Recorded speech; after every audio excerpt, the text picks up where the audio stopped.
Today we'll be answering the question, where are all the good men at? There's a short little clip that I have. I'm going to play it and then I'm going to react to it.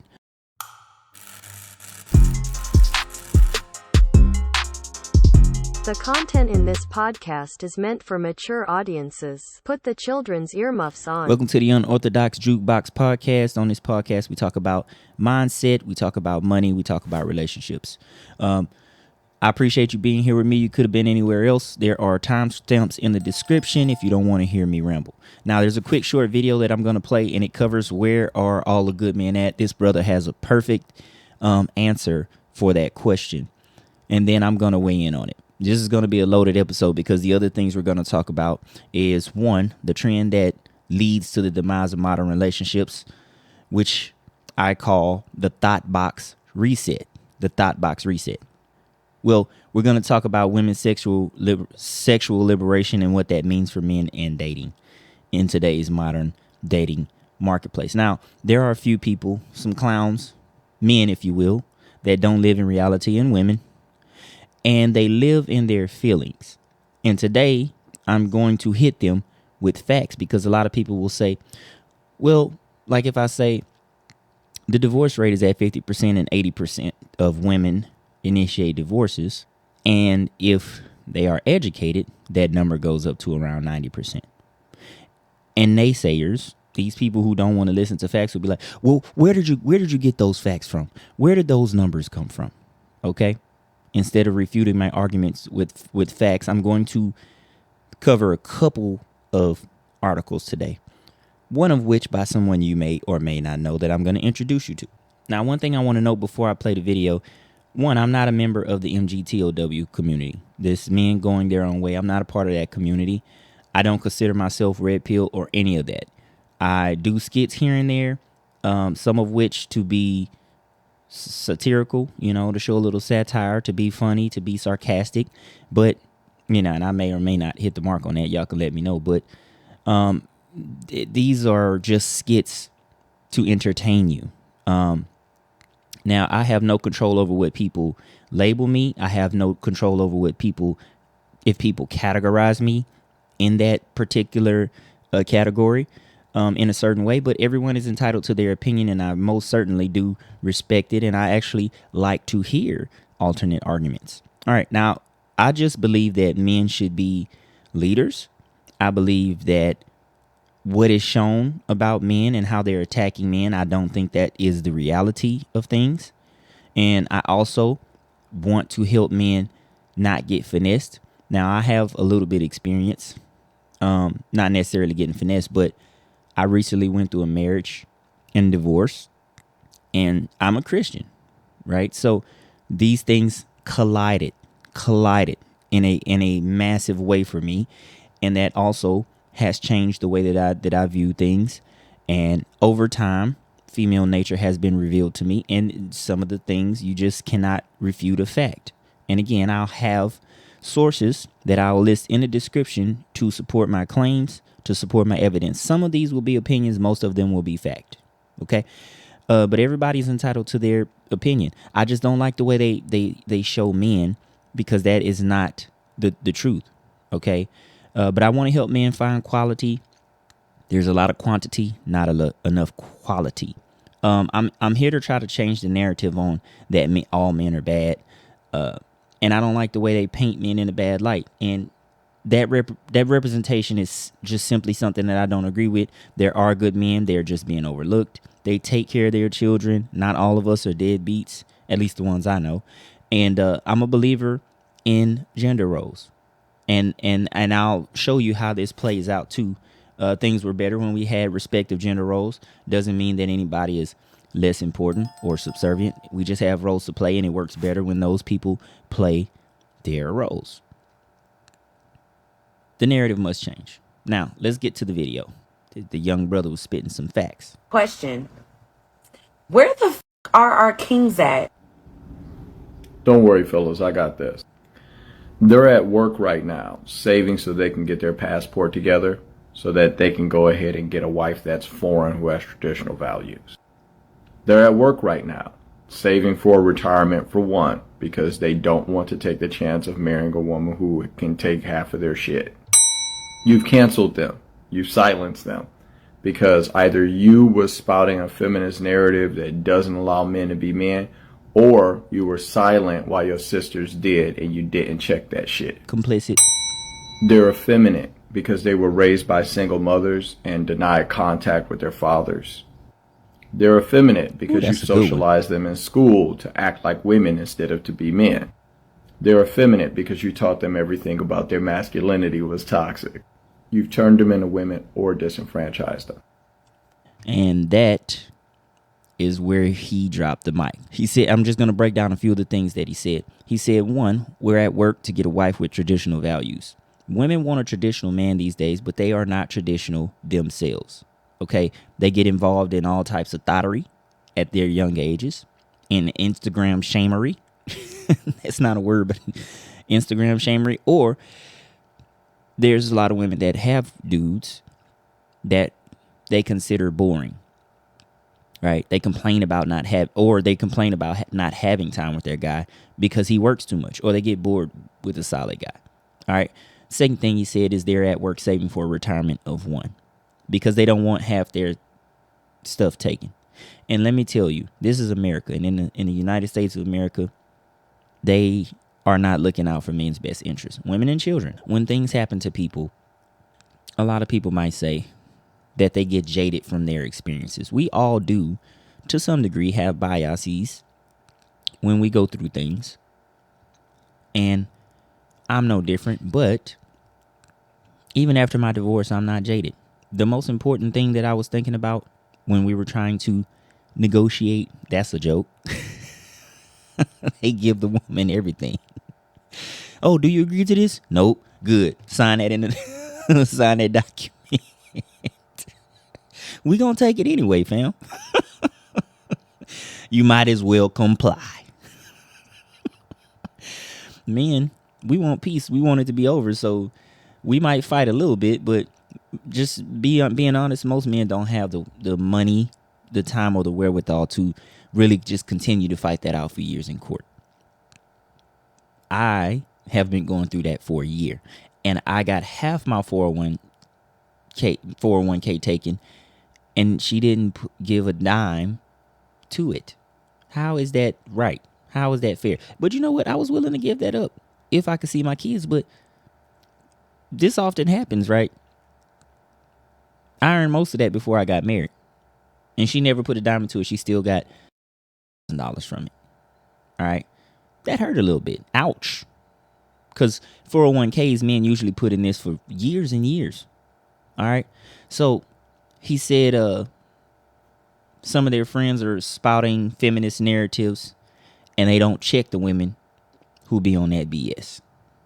And we've seen this play out. How many millions of women have been there? All the single ladies and these songs that empower women. By the way, most everybody wants women to be empowered. What we don't want is a masculine woman. So go get your degree. Go do what you got to do. Get your accolades. But in a relationship, you need to be feminine. We don't come talk to us about how much clout you have already. How many degrees you have already. Can you be a good wife? Can you be a good mother? Can you be a submissive partner? Those are the conversations that men want to have with you. The rest of that stuff just shows us that we're going to be clashing with you, that we are going to have to argue with you. We don't want to compete. There are 2 roles. There can only be one king and somebody else. And I believe the king should be the person who is willing to die for you and take a bullet for you. And most men would do that for the women that they call their main girl or their wife, or they're in a long committed relationship with. All right. This whole thing, it appalls me that they think that men are selfish. Yet there's a video I watched. I think Rollo Tomasi put it out. It's old. It's an old clip. It was on Instagram. And basically in it, they asked men and women, well, if it was some kind of situation where one of us had to go, which one would it be? And all the men without hesitation said, I'll go, let my wife live and let my wife and children live. Take me. All the women with no hesitation. Take my husband. And this shows you if just a hint of it, female nature. And not all women are like this. But they are biologically wired to like survive. But anyway, men are selfless when it comes to their woman and their children. We will die for that. And just like in my last episode, we will do all of that, and they won't even delete Instagram these days. That's another thing. All right. But he also talked about not allowing contact with the fathers. And this is a big thing that's really, really like, it hits me very tough. Why are we not talking about the women who use kids as leverage against fathers who are trying to be in their children's lives, who actually want to be in their kids' life? Why are we not throwing them in jail? Put their ass in jail. Do a roundup like you do guys. Guys that don't pay child support, right? Woman complains. This is the scenario. Woman complains to the state. Man is ordered to pay child support. They garnish wages to the point where sometimes it's hard for him to make ends meet. So maybe he's short on child support some months because they don't care about men. Just take, and give to them. They don't. No regard for what a man is going to go through after that. Oh, you're a man, deal with it. And you're right. This is how we are taught to live, right? But marriage absolutely decimates a man. It's not equal at all. Women stand to gain everything. Men stand to gain nothing, and most often lose their kids. Y'all have heard this. This is not new, okay? And so they use the kids as leverage. They should be put in jail. They should be charged a fine. And you know, then when they round up these guys because they haven't paid child support, then they're in jail for a couple of days. They lose their job because they can't go to work because they're in jail because they're behind on child support because the woman was in her feelings one day. You see, it's a vicious circle. But we don't do anything for women who use children. We don't uphold fathers' rights, right? The father has to be the one that actually goes and makes a lot of noise about it. Otherwise, nobody will give a shit. All right. Why are we not putting them in jail? Right? We should be doing that. We know that single parent households, children do better with two parents in the household. So if you were really a stand-up woman and you really were about the best interest of your children, you would not try to keep the father away from them just because you mad because he chose somebody else or because it didn't work out between y'all, because women live in their feelings. And it's messed up. Or women flat out pick Tyrone's and let them smash Raw. That's a whole other thing. All right. And then he said something about how they challenge masculinity. They have this phrase, toxic masculinity. It's a way for them to make you less assertive as a man. But we team testosterone over here, baby. We team testosterone. All right. Being a man means that a lot of times you'll have to go against the grain. And that's okay. You should go against the grain. Y'all have heard the saying, if you don't stand for something, you will fall for anything. When you stand, the attacks will come. Trust me. If at all you say, men should have standards, we shouldn't accept no thottery, no Instagram. Shut down your Instagram. You shouldn't be going out with your girls on singles trips and all of that stuff. You're misogynist. You're trying to cage me. You're trying to keep me. You're trying to control me. Okay. You don't have to do these things. It is simply a choice. And if you don't do these things, it's fine. Live your best life. Engage in thottery. Engage in debauchery. Be Instagram famous. But you won't have a man. Not for long anyway. Because dudes ain't going to deal with that. Attention-seeking women. Men don't want to deal with that. I hope y'all listening and learning. All right. Now I'm going to break down this trend. Okay, because it's a trend that I believe is responsible for this myth that there are no good men left. And this trend breaks down relationships to the point where we're going to need a major reset if things are to change. Now, CGA talks about the marriage wheel.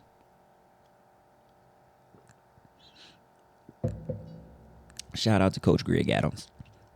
And the marriage wheel is what happens when men get married. When men get married, we get married hoping everything will work, man. We want it to work. Because we know that we have a lot to lose if it doesn't. Even men that have nothing have heard about these things, but they always think, I'm going to be an exception to the rule. And my brother, I hope you are. Because divorce absolutely decimates men. And you know what? I would wager to say that, yes, it messes women up too, because eventually they stand to gain financially, but they kind of want the man around. How many women have you heard get divorces and then they begging for their husbands to come back? Because we out here, we're getting educated. We're not going to be dealing with that crap, but they know their husband will deal with all those shenanigans. Then they start to realizing nobody's going to deal with you. All right, but this is after the fact. Okay. Anyway, this is what happens before marriage. Okay, this is what I like the wheel. I call it the Thot Box Reset, and I'm gonna have a little visual aid for you guys. But anyway, yeah, this is the Thot Box Reset. Here's the trend. All right, first of all, women start to gain attention, and they curve Dexter. Dexter looks lame to women. He's the guy that I was in high school. And I'm not bitter, actually. This made me a better man. It made me want to go do more, be more, right? Women think, oh, you got curved by women, now you bitter. No, it ain't that. It's just I'm doing better now. Why would I be checking for you? We'll get to that. It's the first stage. Women want the hot guy. They want the Chaz. They want the Tyrone. Dexter is out here getting good grades, treating women well, being chivalrous. They don't want that. Oh, they don't want that until later. Then they get to busting it open for Chads and Tyrones. Oh, I'm just having fun. I'm living my best life. They're engaging in thottery, Instagram shenanigans, right? At the prime time that it's time for them to get married and have children, they're engaging in these type of activities, not realizing that the history that you create during this time with Chad and Tyrone, Dexter is looking at that. And I just came up with a name. I don't know why I came up with Dexter. Point Dexter. Right. It's just what I think of when I think of a nerd. I was a nerd. There's nothing wrong with that. Being intelligent is actually a trait that will get you far. And people used to joke about it when I was in school. They used to call us nerd. That used to be the popular term. I think I'm revealing my age a little bit. Okay. So anyway, she curved Dexter.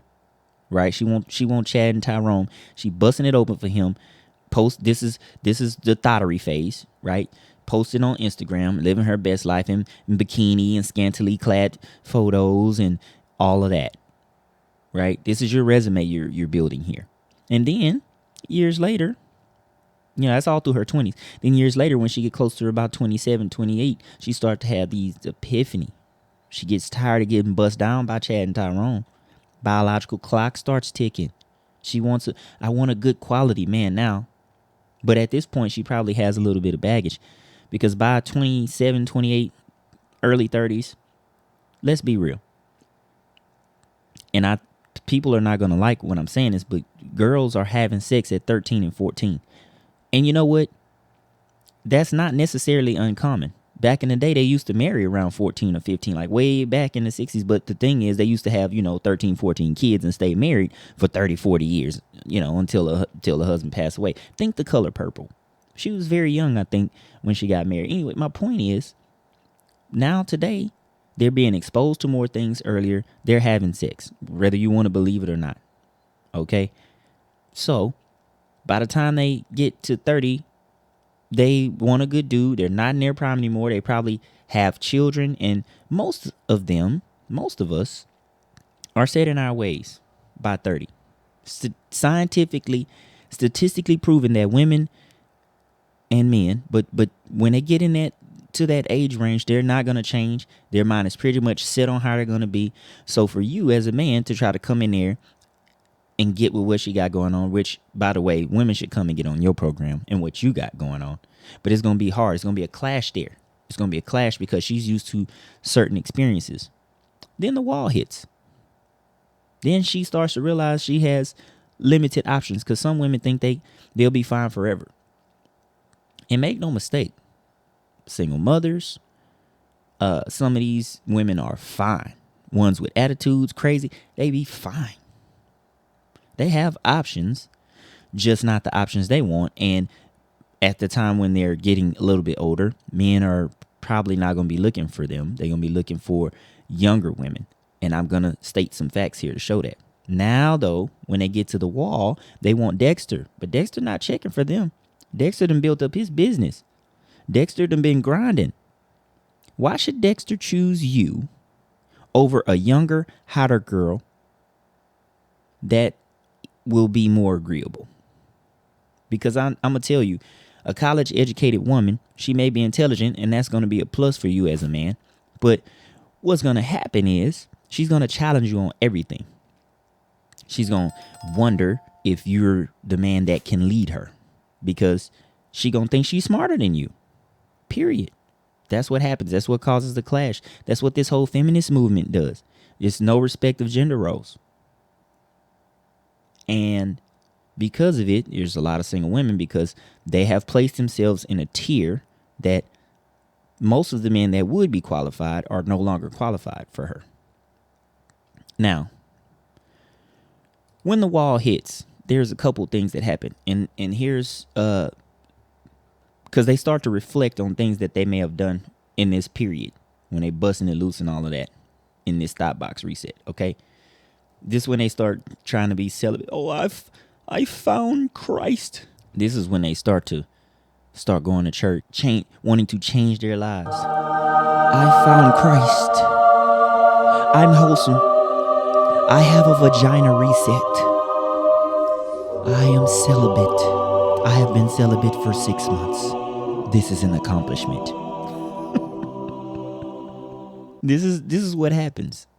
Okay? Now, there's this thing that I said about people are stuck in their ways at 30, which is why it's going to be a clash between men and women. This is scientifically proven, okay? Now, and I'm going to bring it to today. Back in 1890, there was a book written called The Principles of Psychology. It was written by a guy named William James. William James was a Harvard psychologist. And in the book, paraphrasing, he said by 30, most of us will have developed the type of attitude that we're going to have. Most of us will have developed life skills that we're going to have, and the experience will have shaped us into the person that we're going to be, which means that it's going to be hard for us to compromise those ways of thinking and that kind of thing. All right. Fast forward 100 years later, right? Because 1890 is a long time ago. 100 years later, they done some more scientific research. There's this woman named Tara Swart, and she is she lectures at MIT, and she wrote a book called Neuroscience for Leadership. And in her research, she discovered that it's hard to break from neural pathways in the brain, and those are created by the experiences. So, for instance, let's just say this woman been busting it open in her 20s, talking to Chads and Tyrones, right? She develops this thing in her head, these neural pathways, because Chad and Tyrone treats her a certain way, right? They bust her down. She might get some good dick for that night, but then she is no substance there. They're not committing to her. So she starts to develop this neural pathway that connects men to how Chad and Tyrone treated her. Okay? Which is why it's so important about not engaging in debauchery and thottery in your early 20s. You should be looking for a husband. Okay? And that leads me to the second point about the age that men find women most attractive. Okay. Now that the facts that I just said is in an article by Fast Company. You may have heard of Fast Company. They're very popular. And they do research about things. You just go look into it. I'll have the link in the description to the article that talks about how we're stuck in our ways at 30, which makes relationships so much harder because you're going against that neural pathway, that conditioning, right? If she been messing with Chaz and Tyrone, she gonna think you a boy right off. If you don't meet these high unrealistic standards, she's got those standards because of those neural pathways that have been, created during her thought box, during her thought phase. Okay, so now there's one thing that Tara said, which actually they found 25 years old is actually the age with which you become set in your ways, not 30, 25. So if we split the difference, right? The guy 100 years ago said 30 is when you're stuck in your ways. Her research showed it was 25. So if we split the difference, it's around 27, 28. And this is surprisingly when they hit the wall, right? When they're trying to settle down and look for a partner after they've foregone it to have fun and to focus on their career, which there's nothing wrong with that except for you're past your prime at that point. And men at that age are not looking for you. And that leads me to this second fact. Studies. Okay. Now, Tara says to change it. You can change it. Whereas before they said once you're stuck in your ways, you're just stuck in your ways. You can change it. But Tara says you have to have three things. You have to have focused attention. You have to be in a good environment. And you have to have deliberate repetition and practice. And most people will not do those three things because people don't want to move from their comfort zones. You think a woman will want to move from their comfort zones? I was watching a Fresh and Fit podcast, and they will ask women, how do you rate yourselves?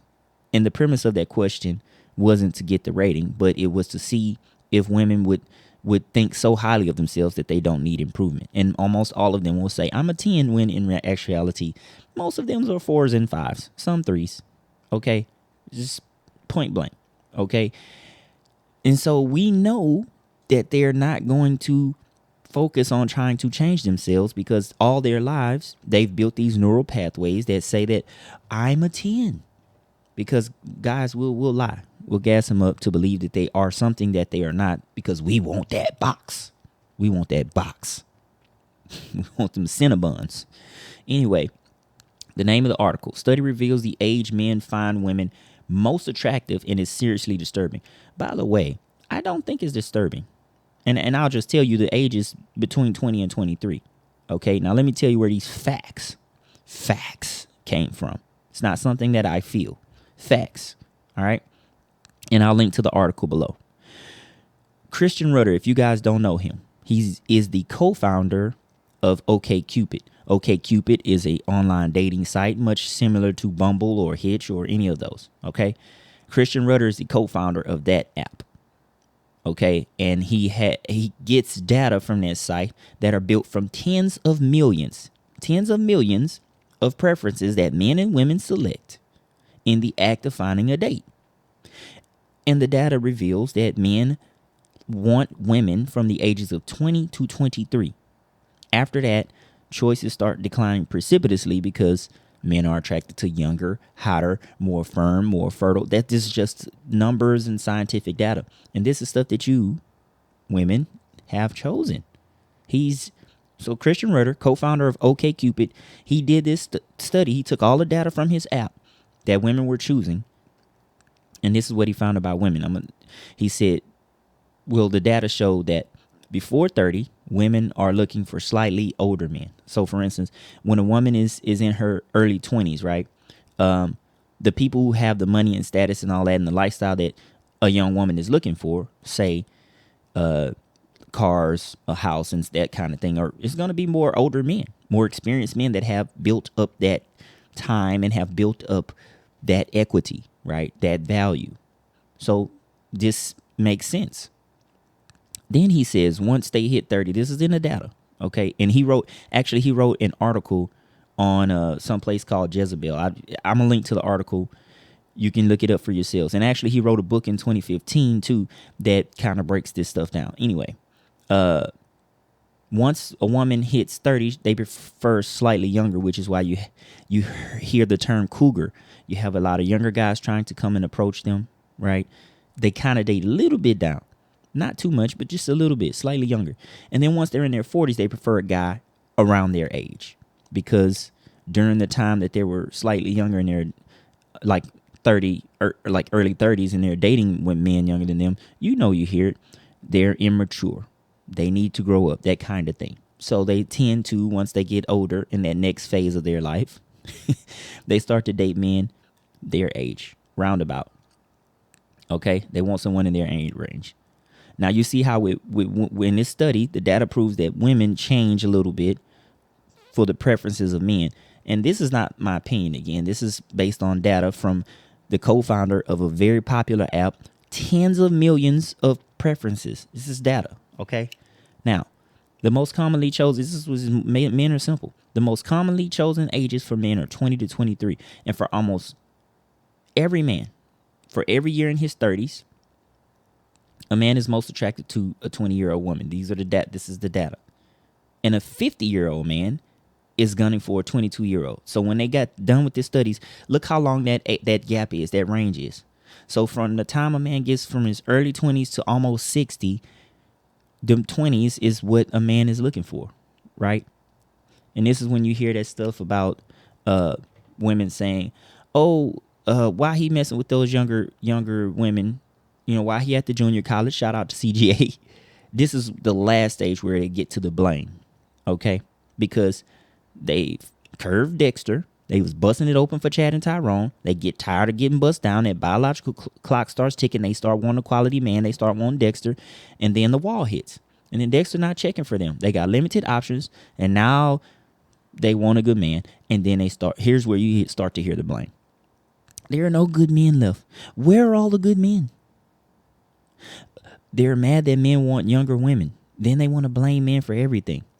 Oh, if not for men, we wouldn't be like this. Just listen to It's Complicated. Shout out to It's Complicated. Fantastic channel. He makes fantastic content. He asks women questions that they can't answer, or they answer and incriminate themselves and prove the things that we're talking about here. So blame is the last part of this Thot Box Reset. Or when they hit the wall, you might hear them say stuff like that. I'm a born again virgin. My vagina has been reset. I've been celibate for a little bit. That makes me a virgin again. You got them bodies, yo. You're not a virgin again. And then they desperately find a guy to simp. They desperately attempt to find a simp to lock them down and accept all their baggage. Kids, attitude, like we just discussed, by 30 is set. I deserve a good man. But you don't know how to submit. This is where we at. Then they try to get Dexter, who they curved in the beginning, try to be with you after he's bust his ass, making something of himself, dealing with women like you were back in the day, telling him no, and now he not checking for you, and now you mad because he doesn't want you, and now you bitter. Don't be bitter. He don't want no busted biscuit can now. Or he goes and looks for younger, hotter, prettier women once you pass your prime, and you try to shame him into simping for you. This is the Thot Box Reset. This is how it happens. And then when men stop choosing you so much, then reality starts to set in. Yeah, they call men shallow. They take no accountability. This is what happens. So now, where in the beginning, this is how it flip-flops. Where in the beginning, women don't see about 85% of men because they don't meet certain criteria. Me and my lady was talking about this last night. Most women that earn money, whatever they earn, it doesn't matter if it's 30 or 40, they want their man to make slightly more. I think the statistics of 55%. I may or may not be wrong on that. This is just something I read. I can't remember where I read it. Off the top of my head, I think it's about 55%. They want men to make 55% more than they do. But we already know that women want dudes that got the bag. We know this. That's a fact. Would you all agree? Tell me in the comments. Let's pause right here. What y'all think about the Thot Box Reset? Do y'all think that after they have engaged in all this debauchery and thottery that Dexter should give them a shot? That's what I want to hear in the comments. Let me know. All right. This is when you get to the videos with, women shaming men for dating younger or dating outside of their race or just simply not choosing you. So they will say, these are the phrases you'll hear. Men are intimidated by a strong woman. He can't handle me. Only real men can handle me. No, we just not gonna deal with you. Be stupid over there. Ta ta ta ta ta. I am the table. He should be happy that I'm with him, that I'm giving him some box. Ta ta ta ta ta ta ta ta ta. Some of that trash. Some of that malarkey. And this is where you hear them say, I have a body reset. It doesn't count if I didn't come. They probably have. If you hear some woman say that, it don't count if I didn't come. They got that body count is up there, yo. It's bananas. When you learn the truth about female nature, it doesn't make you hate women. It just makes you make more informed decisions. And that's all I'm trying to help you guys do, is make more informed decisions, because female nature is fickle. They change like the wind. Today they might feel one way, tomorrow they might feel another. you know. And this is not all women, but finding a woman who like is willing to work on things and, you know, cater to you and still be feminine, that's like finding a needle in a haystack today. Let's take a pause here. Do you think it's men's or women's fault that people say that there are no good men left? Do you think? Write that down in the comments for me. Or rather, sorry, I had to get a drink.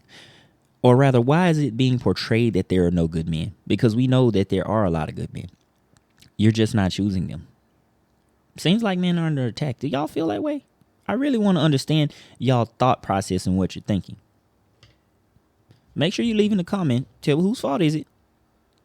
Now, we just talked about the Thot Box Reset. Once that trend happens and they get to the last part of this where they start blaming and shaming, they start to get brought down to reality. And here's what I'll say. Ladies, you need to have realistic standards about what you are bringing to the table if you've gone through any of the steps of this trend. And bringing a degree, that's not bringing something to the table. Can you be a wife? Can you be a mother? Can you be submissive? Are you understanding? Are you cooperative? Are you agreeable? Or do you like to argue? Do you have to be right all the time? These are the conversations that men have. She has to be right all the time. You will never win an argument with a woman. Have you heard these phrases? This is where they come from. All right? I have to warn y'all. It's a trigger alert. All right? Because I already mentioned it, but I'm going to say it again. A man that has increased his value when you were in the middle steps of your debauchery and thottery is one, not looking for you. You women say that you want to be liberated sexually, but that's not what you really want. What you really want is for one guy to lock you down, love you, take care of you. But y'all just don't feel like those guys exist anymore. So that's why you resort to your thottery phase and you're having fun. Why should I settle down now? They have tricked y'all. Don't worry, you don't have to settle. You just won't be getting chosen. And make no mistake, women choose who they want to have sex with. Men choose who they want to give their last name and give a life to and give children to. And I always hear this thing, how we're the givers of life. We're the bringers of life. But the last time I checked, sorry, my beard was brushing against my mic. Sorry if y'all heard that. But the last time I checked, I believe that without the sperm, the egg cannot be fertilized. Last time I checked, I don't think science has disproved that yet. Babies are still being born the same way. So why do we always give that praise to the woman? Yes, she has to bear the child. And I have a lot of respect for women because that's something that men could never do. They're strong in a way that men could never be when we talking about childbirth. But you could not have a child without the man's seed. See, it takes two. It takes two. And the thing that we've gotten to is where women now feel that we don't need men. We just need men. There's a lot of women that we just need men. We want babies, but we don't want the man. Wow. And this is where we're at as a society. So you use, back to my original point. So you use the whole, I want to be free until you get tired of it. Then you revert back to your original biological nature, which is for one guy to take you off the streets and put you inside. These streets is cold. Y'all don't want to be out here. So why are you not adjusting your behavior to reflect what you want? That's my question. Women want one guy to lock them down and take care of them, whatever, emotionally or whichever way you desire, financially, whatever. You want security. When y'all get older and you look back on all that stuff you did and your selection of partners diminishes when reality hits and you finally settle for reality, your best years as far as looks and fertility and physical attributes and vigor and all that will have been spent on men whose names you may not even remember during that thought phase. Then you'll ask the question, where are all the good men at? Now, if y'all like me breaking that down with facts and sources, y'all let me know. I'll do more content like that if you guys want me to. If y'all have videos y'all want me to break down, I'll do more of that. I want to know what y'all are my listeners. By the way, A1, thank y'all for listening. Shout out to all the people listening and watching. I appreciate it. But let me know what y'all want, and I will adjust my content to match what you want to hear, because it's all about y'all. Thanks for listening and watching. Please subscribe. All right, subscribe, like the video. It costs you nothing to like it. And if you want to subscribe on YouTube, it's bit.ly/unorthodox podcast. If you want to listen on iTunes, it is bit.ly/podcast RR. 2 R's, just like you see on the screen here. You can also listen to it on Stitcher Radio. The description has all the links to it. You can also please go support me by buying the book. There's a lot of old stuff that needs to be changed in there. I wrote it in 2015 or something. I think it released in 2015, but there's a lot of good stuff in here. but there's some stuff I absolutely have to change, and I'm going to talk about those things, because if people read my book and hear what I'm saying now, yes, some things have changed. By the way, please leave comments, subscribe, support the show by donating via Cash App. It doesn't matter if it's even $1. I can buy better equipment, so I can increase the production of the show for you. And if you have suggestions on what I can do to make the show better, I would like to hear them. Now, here's my last thoughts. All right. Let's just say, if at one moment you're saying, don't simp, don't do this stuff for women, be a man, and then all of a sudden your views change because of life experiences, then just come out and say that. Okay. Like I had an episode that said one time when it's okay to simp. I simp for my girl all the time. I'm not ashamed of that. I'm a man. She has met the criteria to receive that kind of treatment. But you don't just give that to anybody. So, as I always say, men, you have the right to choose. You have the right to say no. You have the right to not be finessed. All right? Only give that stuff to a woman who deserves it. I'm out, y'all. Peace, blessings, and prosperity. I'll see y'all in the next show.